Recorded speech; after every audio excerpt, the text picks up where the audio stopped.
Gladys Knight's Lifestyle 2023 music legend, Gladys Knight, who shook the world with her outstanding talent, now attracts audiences with her lavish lifestyle and series of admirable achievements.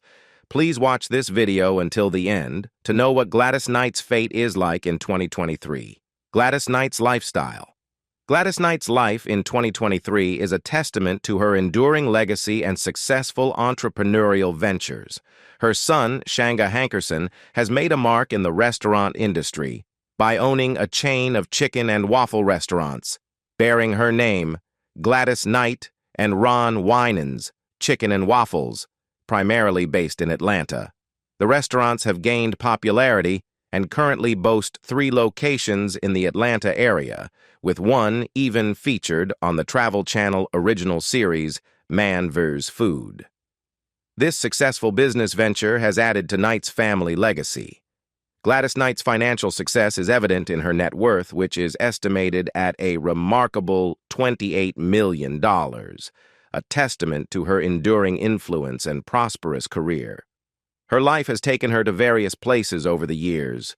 In the early 1960s, she moved to Detroit, where she and her family resided in the upscale neighborhood of Sherwood Forest on Sherbourne Road.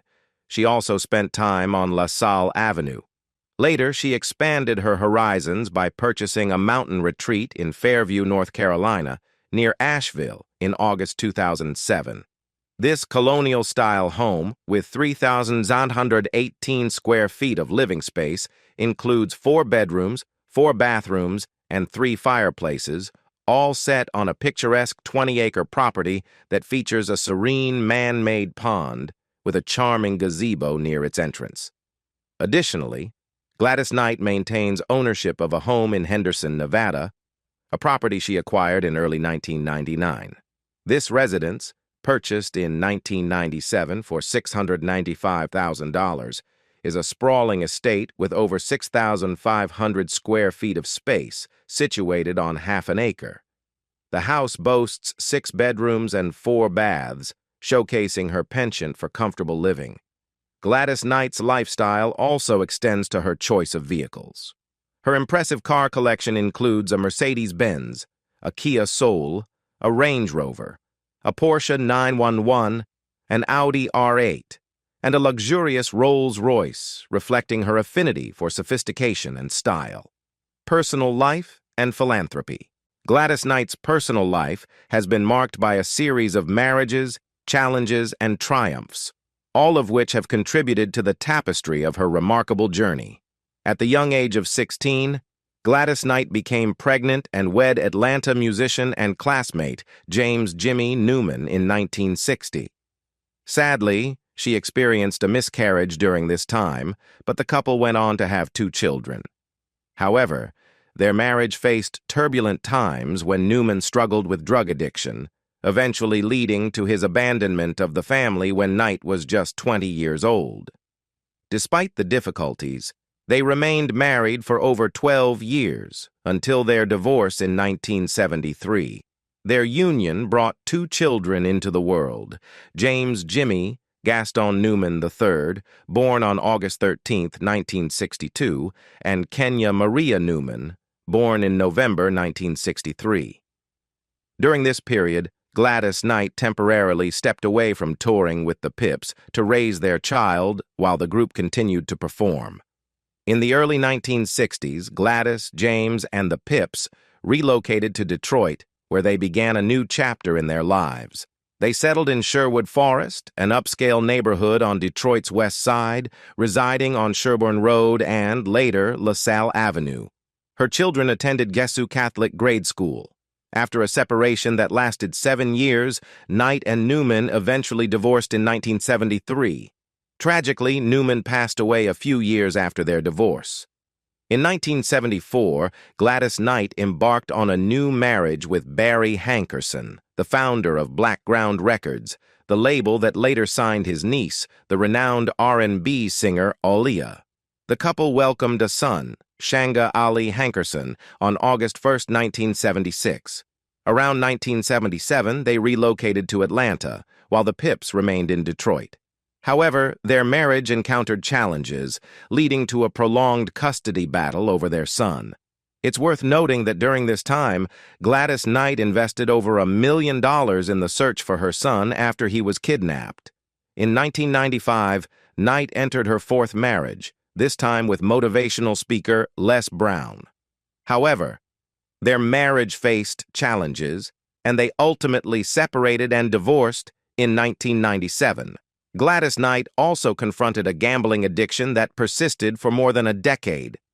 In the late 1980s, after losing a substantial sum of money, $60,000 in a single night at the baccarat table, she decided to seek help and joined Gamblers Anonymous, a step that proved pivotal in overcoming her addiction.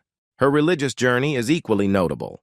Having been raised as a Baptist and later converting to Catholicism, Gladys Knight underwent a significant change in 1997 when she was baptized into the Church of Jesus Christ of Latter-day Saints. This transition followed in the footsteps of her son and daughter, who had already converted to the LDS faith. Knight's humorous interactions with LDS President Gordon B. Hinckley paved the way for the formation of the Grammy Award-winning Saints Unified Voices Gospel Music Choir. Her commitment to her faith continued, and she later led the B1 Choir at the B1 40th Anniversary Celebration of the Revelation on the Priesthood. The management of her career was entrusted to her son, Jimmy Newman, through Newman Management, Inc., until his unfortunate passing from heart failure on July 10, 1999, at the age of 36. Jimmy Newman left behind his wife, Micheline, and their children. In 2001, Gladys Knight entered her fifth marriage, this time with William McDowell. Their union has brought together a sizable family, with 17 grandchildren and 10 great-grandchildren between them. The couple now resides in Fairview, North Carolina, and owns a community center located in the former Reynolds High School in Asheville, attended by McDowell. In 2017, Gladys Knight was involved in a charitable endeavor, helping raise a substantial sum of $400,000 for the Children's Learning Centers of Fairfield County. The event took place at the Palace Theater and was co-hosted by Carol Ann Riddell and Alan Coulter, underscoring her ongoing commitment to making a positive impact on the community, business ventures, and endeavors. Gladys Knight's entrepreneurial ventures and business activities have extended her influence beyond the realm of music, making her a multifaceted figure in the entertainment and business world. One of the most notable aspects of her business portfolio is her involvement in the restaurant industry. Gladys Knight is the proprietor of a chain of restaurants named Gladys Knight's Chicken and Waffles. These restaurants have become popular dining destinations known for their Southern comfort food, particularly the classic combination of fried chicken and waffles. This culinary venture has allowed her to connect with fans and food enthusiasts, and has earned her recognition as a successful restaurateur.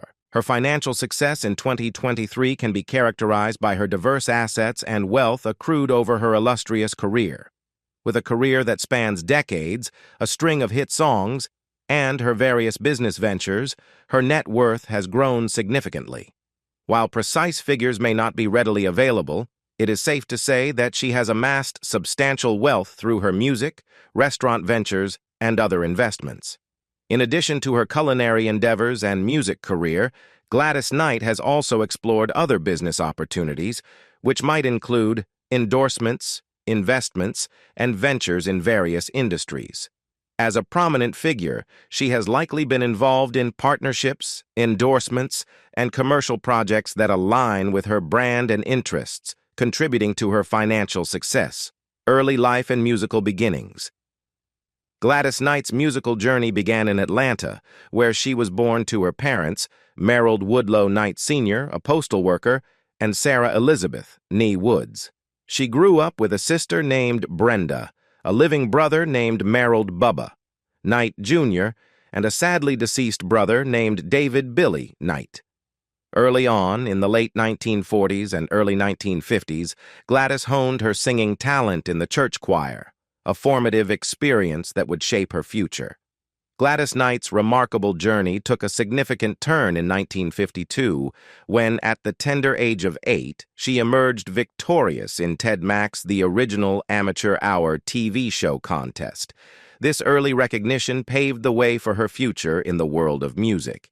In 1952, Gladys and her brother Bubba, sister Brenda, and their cousins Eleanor and William Guest came together for an impromptu performance during Bubba's 10th birthday party.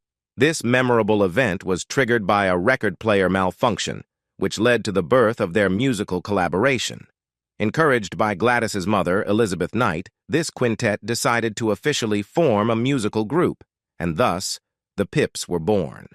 Their choice of the name The Pips was inspired by their cousin James Pip Woods, and their musical journey began in earnest. By 1955, the group had made a name for themselves in the talent show circuit in Atlanta, consistently emerging victorious in various competitions. This success eventually led to a record contract with Brunswick Records in 1957. Despite their early efforts, the Pips' initial recordings at Brunswick failed to make a significant impact on the music charts. However, they began opening for renowned R&B acts like Jackie Wilson and Sam Cooke, which provided valuable exposure and experience. In 1959, Brunswick Records dropped the group, and both Brenda Knight and Eleanor Guest decided to leave the Pips to start their families. Their positions were later filled by another cousin, Edward Patton, and a friend named Langston George. The turning point for the group came in 1961 when they recorded Every Beat of My Heart, a song penned by Johnny Otis.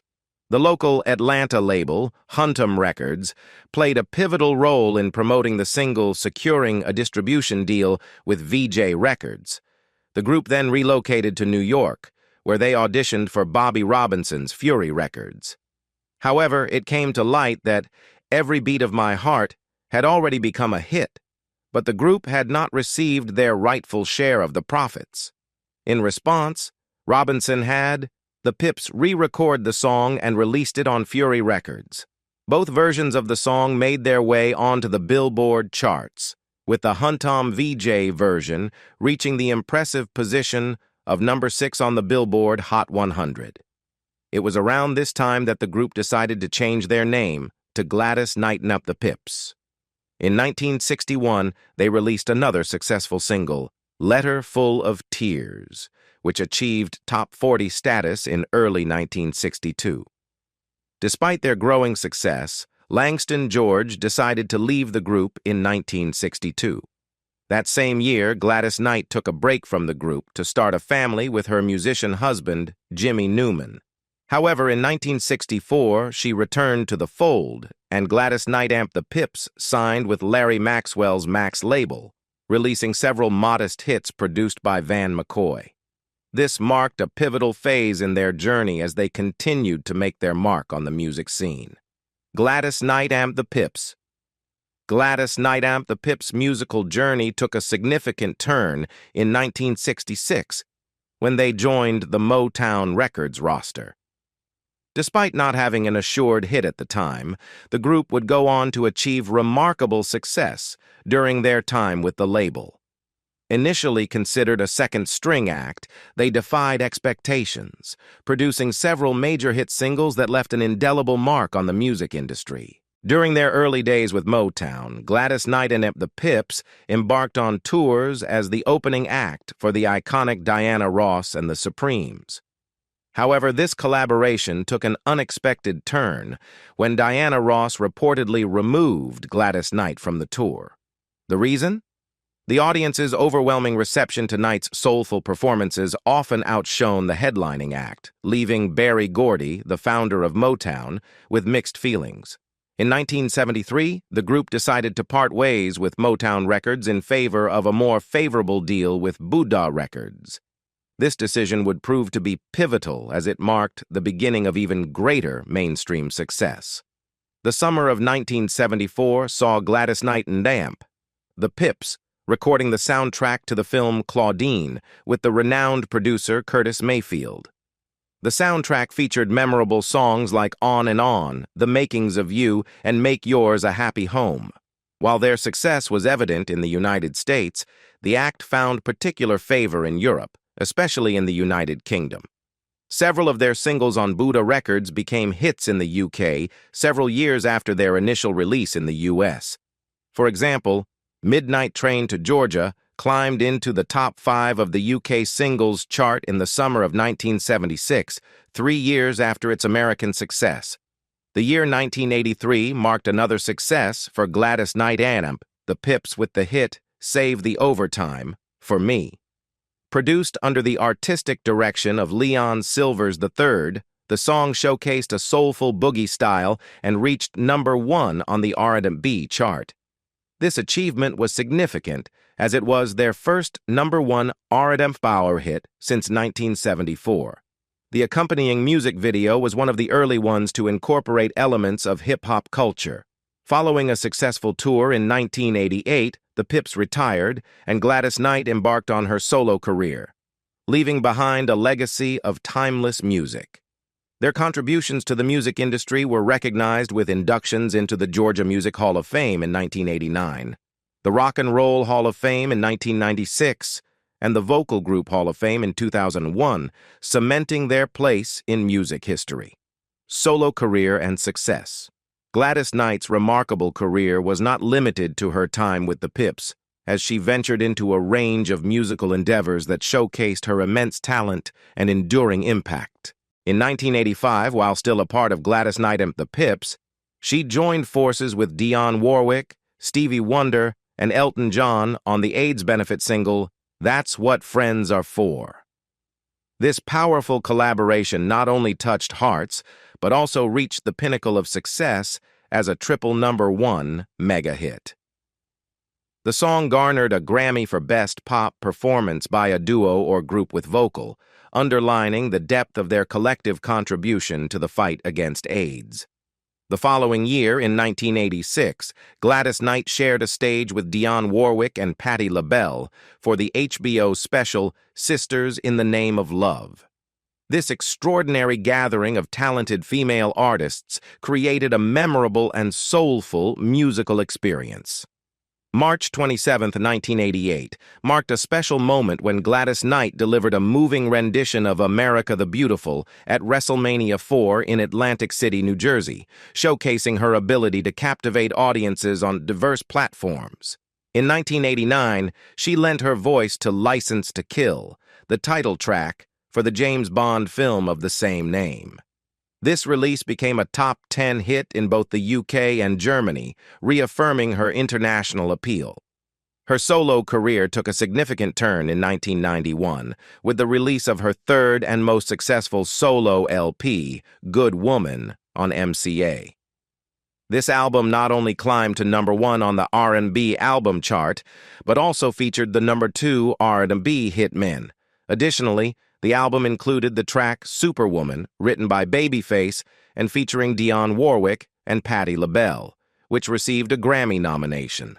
In 1991, Gladys Knight and Patti LaBelle collaborated on I Don't Do Duets for LaBelle's album Burnin'.